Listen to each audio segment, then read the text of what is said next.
السلام علیکم ورحمۃ اللہ وبرکاتہ۔ آپ دیکھ رہے ہیں ہمارا یوٹیوب چینل۔ امید ہے آپ سب خیریت سے ہوں گے۔ آج کا عمل انتہائی عمل ہے، اہم عمل ہے۔ ربیع الاول کے اختتام تک اس کو کیا جا سکتا ہے اور اس کو بعد میں بھی جاری رکھا جا سکتا ہے۔ ہم سب سے پہلے ہر قسم کی بیماری کے لیے، تکلیف کے لیے ایک عمل وہ بتایا جائے گا۔ تو اس عمل کی ترتیب جیسے ہم پہلے بھی بتاتے ہیں، عمل کی اجازت کو حاصل کرنے کے لیے چینل کو سبسکرائب کریں، اور جو حضرات نہیں کر سکتے کسی ایشو کی وجہ سے انہیں پتہ نہیں ہے تو وہ ویسے بھی کر سکتے ہیں۔ اور یہ یاد رکھیں کہ عمل کی اجازت حاصل کرنا وہ انتہائی اہم ہے اور اس کے انتہائی فوائد اور ثمرات ہوتے ہیں۔ تو ہم کوشش کریں ضرور یہ اس کی اجازت کو بھی حاصل کیا جائے۔ دوسرے نمبر پہ عمل کو کسی بھی وقت کیا جا سکتا ہے، اس کے لیے وقت کی کوئی بھی پابندی نہیں ہے اور جگہ کی بھی کوئی پابندی نہیں ہے۔ اب کسی بھی وقت میں کسی بھی جگہ میں ہم اس عمل کو کر سکتے ہیں۔ اور اس کے بعد بعض خواتین کا ایام مخصوصہ کا مسئلہ ہوتا ہے، وہ ایام مخصوصہ میں اذان کے بعد اس عمل کو کر سکتی ہیں۔ وضو کا ہونا ان کے لیے ضروری نہیں ہے، باقی اگر باوضو ہوں تو زیادہ بہتر ہے۔ اور 5 وقت نماز کی پابندی، جن کو کوئی عذر نہیں ہے، پریشانی نہیں ہے، وہ ضرور کوشش کریں 5 وقت نماز کی پابندی کے ساتھ اس عمل کو کریں۔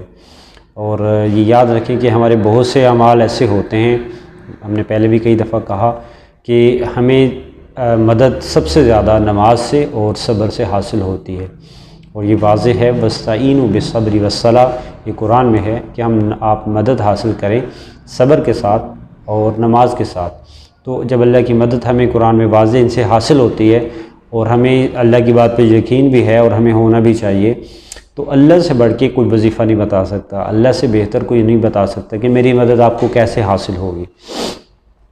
تو ہر وظیفے سے پہلے، ہر وظیفے سے بہتر وہ چیز ہوتی ہے کسی کے بتانے سے کہ جو اللہ تعالیٰ نے بتائی ہو یا محمد صلی اللہ علیہ وسلم نے بتائی ہو۔ تو ہم اس میں ضرور کوشش کریں کہ ہم وہ نماز کی پابندی کریں اور نماز کے بعد بھی اللہ تعالیٰ سے دعا کریں، اور دعا میں اللہ تعالیٰ سے ضرور مانگیں، گڑ گڑائیں اپنی ہر تکلیف کے لیے، پریشانی کے لیے، حاجت کے لیے۔ انشاءاللہ اللہ تعالیٰ اپنے فضل و کرم سے ہماری پریشانی کو دور کریں گے۔ ایک دفعہ مانگنے سے بات مسئلہ حل نہ ہو پھر مانگیں، پھر نہ حل ہو پھر مانگیں، اور یاد رکھیں کہ اپنے لیے ذہن میں، دل دماغ میں یہ بات بٹھا لیں کہ ہمارے لیے ایک ہی در ہے، ہم نے کسی اور کے پاس نہیں جانا، ہم نے اسی سے مانگنا ہے، وہی مسئلہ ہمارا حل کرے گا۔ تو رہنمائی کسی کی جو چاہیے، ہمیں اسی بارے میں صرف یہی چاہیے کہ توحید اسی کو کہتے ہیں کہ اللہ کے در پہ جھکا جائے، اللہ ہی سے مانگا جائے۔ اللہ سے مانگنے کا درس ہی تمام انبیاء علیہ السلام، تمام اولیاء نے دیا کہ آپ اللہ کے علاوہ کسی کے پاس نہ جائیں، ورنہ ہماری توحید وہ خطرے میں پڑ جاتی ہے۔ تو بہرحال عمل کی اجازت کا حاصل کرنے کا یہ طریقہ ہے، اور اس کے بعد نماز کی پابندی وہ ضروری ہے۔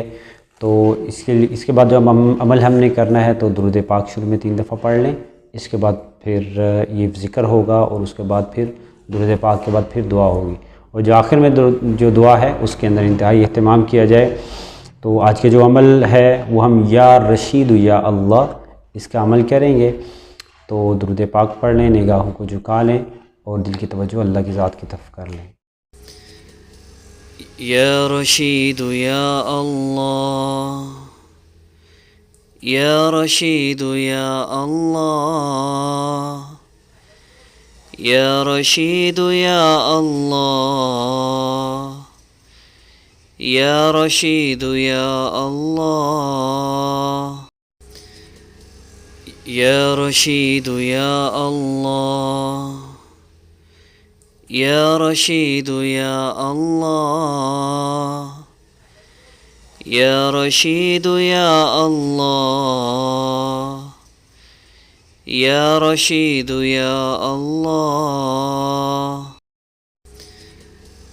یا رشید یا اللہ، یا رشید یا اللہ، یا رشید یا اللہ، یا رشید یا اللہ، یا رشید یا اللہ، یا رشید یا اللہ، یا رشید یا اللہ،